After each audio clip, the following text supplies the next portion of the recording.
এটি মালয়েশিয়ার প্রশাসনিক রাজধানী পুত্রাজায়ার ঐতিহ্যবাহী ও দৃষ্টিনন্দন পুত্রা মসজিদ। গোলাপি রঙের বিশাল গম্বুজ, সুউচ্চ মিনার এবং নিখুঁত কারুকাজ এই মসজিদটিকে অন্য সব মসজিদ থেকে আলাদা করেছে। এর প্রধান গম্বুজটি পারস্যের সাফাভি স্থাপত্য শৈলী দ্বারা অনুপ্রাণিত। প্রায় ১১৬ মিটার উঁচু মিনারটি ৫টি স্তরে বিভক্ত, যা ইসলামের ৫টি স্তম্ভের প্রতীক হিসেবে ধরা হয়।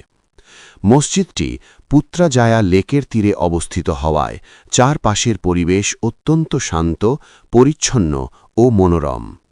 লেকের পানিতে মসজিদের প্রতিচ্ছবি ভেসে উঠলে দৃশ্যটি আরও অপরূপ লাগে। ভেতরের অংশেও রয়েছে চমৎকার ঝাড়বাতি, খোদাই করা দেয়াল এবং প্রশস্ত নামাজের স্থান। এখানে প্রায় ১৫,০০০ মুসল্লি একসঙ্গে নামাজ আদায় করতে পারেন।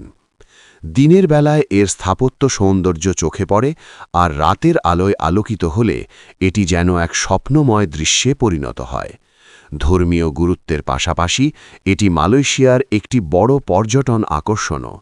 এই মসজিদ কেবল ইবাদতের স্থান নয়, বরং ইসলামী শিল্পকলা ও আধুনিক স্থাপত্যের এক অনন্য নিদর্শন।